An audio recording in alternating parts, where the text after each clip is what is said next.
భూమిలో పండించే నూనె గింజల పంటల్లో వేరుశెనగ, ఆముదం సాగుకు అధిక ప్రాధాన్యత ఉంది. ఒకప్పుడు ఈ పంటలను సాగులో చిట్ట చివరి అవకాశంగా భావించేవారు. కానీ నేడు పరిస్థితులు మారాయి. అధిక దిగుబడినిచ్చే వంగడాలు రావటం, నీటి ఎద్దడిని తట్టుకొని మెట్ట ప్రాంత రైతులకు మంచి ఆదాయ వనరుగా మారటంతో చాలా ప్రాంతాల్లో రైతులు ఈ పంటల సాగుకు మొగ్గు చూపుతున్నారు. మేలైన యాజమాన్యం చేపట్టినట్లయితే ఇతర వర్షాధార పంటలకు ఏమాత్రం తీసిపోదని తెలియజేస్తున్నారు పాలెం ప్రాంతీయ వ్యవసాయ పరిశోధనా స్థానం శాస్త్రవేత్త వాణిశ్రీ.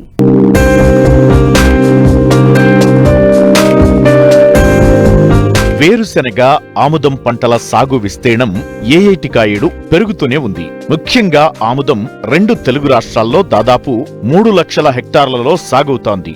తెలంగాణలో మహబూబ్ నగర్, నల్గొండ, రంగారెడ్డి, కరీంనగర్ జిల్లాల్లో సాగుతుండగా ఆంధ్రప్రదేశ్లో కర్నూలు, అనంతపురం, ప్రకాశం జిల్లాల్లో దీని విస్తీర్ణం ఉంది.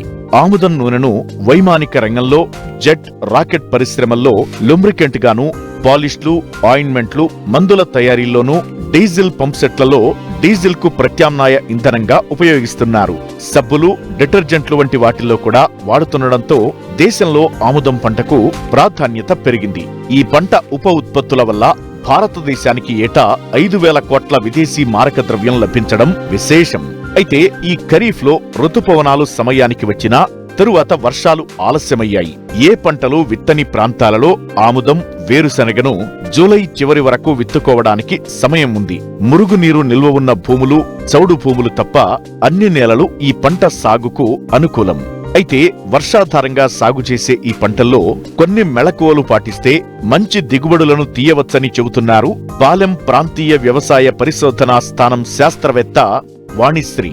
ఇప్పుడు ప్రస్తుతం ఈ వానాకాలంలో మన తెలంగాణలో ముఖ్యంగా ఈ సదరన్ తెలంగాణ, దక్షిణ తెలంగాణ మండలంలో వేసుకోదగిన నూనె గింజ పంటల్లో ముఖ్యంగా ఆముదాన్ని, వేరుశనగని మనం చెప్పుకోవచ్చు. కొంతవరకు ఈ ఆముదాన్ని మనము కందిలో అంతర పంటగా 1:1 నిష్పత్తిలో గనక మనం వేసుకున్నట్లయితే మంచి దిగుబడిని సాధించవచ్చు. విత్తన మోతాదు దాదాపు 1.5 నుంచి 2 కిలోల విత్తనం సరిపోతుంది. అయితే వానాకాలంలో భూమిలో తేమ శాతం ఎక్కువ ఉండి మొలక కుళ్ళు వచ్చే అవకాశం ఎక్కువ ఉంది. కాబట్టి ఖచ్చితంగా రైతులు, ఆముదం వేసుకునే రైతులు దాన్ని విత్తన శుద్ధి చేసుకొని మాత్రమే విత్తుకోవాలి. కార్బండైజిమ్ లేదా టెబుకొనజోల్, ట్రైకోడర్మా విరిడే లాంటి శిలీంద్రనాశన మందులతో గనక మనం విత్తన శుద్ధి చేసుకొని విత్తుకున్నట్లయితే ఈ మొలక కుళ్ళు అనేది మనము తగ్గించుకోగలుగుతాము. ఇకపోతే వేరుశెనగ విషయానికి వచ్చినట్లయితే మనకి గద్వాలను ఆనుకున్న పరిసర ప్రాంతాల్లోనూ మరియు ఏ నేలలైతే ఖాళీగా ఉంచుతారో ఆ నేలల్లో మనము వానాకాలంలో కూడా వేరుశెనగని సాగు చేసుకోవచ్చు. మన భూములు చాలా అనుకూలం, మంచి దిగుబడులను కూడా సాధించవచ్చు. వీటిలో ముఖ్యంగా రకాల ఎంపిక అనేది మనము తప్పనిసరిగా చూసుకోవాలి. అందులో ముఖ్యంగా TCGS 1694 అని తిరుపతి నుంచి విడుదలైన రకం మన ప్రాంతానికి అనువైన రకంగా గుర్తించడం జరిగింది. ఇది కూడా మంచి దిగుబడులు ఇవ్వడమే కాకుండా K6 వంటి గింజ నాణ్యత కలిగి ఉంది. ప్లస్ ఆకుమచ్చ తెగుళ్ళను తట్టుకుంటుంది. కాబట్టి ఈ రకం విత్తనాన్ని మనం తొలకరిలో సాగు చేసుకోవచ్చు. అదే కాకుండా మన ఇప్పుడు వనపర్తి సీడ్ కార్పొరేషన్ వాళ్ళ దగ్గర K6 మరియు ఈ కదిరి లేపాక్షి అనే రకాలు కూడా అందుబాటులో ఉన్నాయి. అయితే రైతులు కదిరి లేపాక్షి విషయంలో కొంచెం అనుకూలంగా లేకపోవడం అనేది జరుగుతుంది. ఎందుకంటే గింజ కొంచెం చేదుగా ఉండడం జరుగుతుంది. అయితే ఎవరైతే ఆ విత్తనాన్ని నూనె కోసం అమ్ముకుంటారో అటువంటి వారు కదిరి లేపాక్షిని కనుక సాగు చేసుకున్నట్లయితే అది చాలా అధిక దిగుబడినిచ్చే రకం. ముఖ్యంగా వానాకాలానికి అనువైన రకము. చాలా K6తో పోల్చినప్పుడు మంచి దిగుబడులు వచ్చే రకం. కాబట్టి ఎవరైతే నూనె కోసం విత్తనాన్ని అమ్ముకుంటారో వారు తప్పకుండా సాగు చేసుకోవచ్చు. అదే మనం తినడం కోసం లేకపోతే పచ్చికాయల కోసం కనుక సాగు చేసినట్లయితే తప్పనిసరిగా K6 లేదా TCGS 1694 మరి కొన్ని లావు గింజ రకాలైన K8 లాంటివి మనం సాగు చేసుకోవాల్సి ఉంటుంది.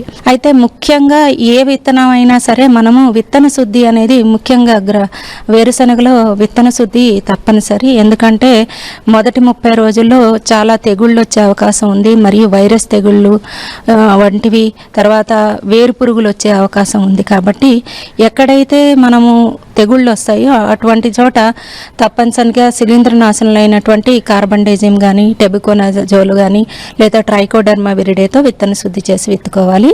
అలాగే వైరస్ తెగుళ్ళ నివారణకి ఇమిడాక్లోప్రిడ్తో విత్తన శుద్ధి చేసుకోవాలి. ముఖ్యంగా మనకి ఆ తెగుళ్ళు మొదటి 30 రోజుల్లో రాకుండా ఉండి మొక్క పెరుగుదల బాగా ఉంటుంది కాబట్టి తర్వాత దశల్లో మనం అదే వేరు పురుగు గనక ఉండే ప్రాంతాల్లో అయితే విత్తనాన్ని క్లోరిపైరిఫాస్తో విత్తన శుద్ధి చేసి విత్తుకోవాల్సి ఉంటుంది.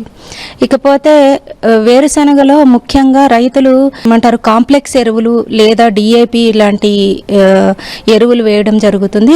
దయచేసి అటువంటి ఎరువులు వాడొద్దు. ముఖ్యంగా వేరుశనగకి అది నూనె గింజల పంట కాబట్టి కాల్షియము చాలా ముఖ్యమైనది. అందుకే మనం భాస్వరాన్ని కాల్షియంతో కలిపి సూపర్ ఫాస్ఫేట్గా అందించినట్లయితే మనకి మంచి నాణ్యత గల గింజలు రావడమే కాకుండా గింజ నిండడం అనేది బాగా జరుగుతుంది. కాబట్టి మనము భాస్వరాన్ని సూపర్ ఫాస్ఫేట్గానే అందించండి. అలాగే నత్రజని పెద్దగా ఎక్కువ అవసరం లేదు. ఒక 17 కిలోల యూరియా, తర్వాత ఒక బస్తా సూపర్ ఫాస్ఫేటు, ఒక 40 కిలోల మ్యూరేట్ ఆఫ్ పొటాష్ కనుక దుక్కిలో వేసుకొని 40 రోజులు పంట టైంలో జిప్సం కనుక వేసుకున్నట్లయితే జిప్సం వేసుకొని వరుసల మధ్య కనుక కలిగి దున్నుకున్నట్లయితే మొక్క చాలా బాగా పెరుగుతుంది. మంచి దిగుబడులు వచ్చే అవకాశాలు ఉన్నాయి. కాబట్టి ఈ జాగ్రత్తలు పాటించి రైతులు ఆముదాన్ని మరియు వేరుశనగని సాగు చేసుకోవాల్సిందిగా కోరుతున్నాను. ఇకపోతే ఆముదం రైతులకు గనక విత్తనాలు ఎక్కడ దొరుకుతాయి అనే విషయం గురించి ఆలోచన ఉన్నట్లయితే ప్రస్తుతం మనకు లభ్యతలో ఉన్న విత్తనాలు ICH5, ICH66 అనే రకాలు. ఇవి మన హైదరాబాద్లో భారతీయ నూనె గింజల పరిశోధనా స్థానంలో లభ్యతలో ఉన్నాయి. కాబట్టి ఆ విత్తనాన్ని రైతులు తీసుకొని సాగు చేసుకోవాల్సిందిగా కోరుతున్నాను.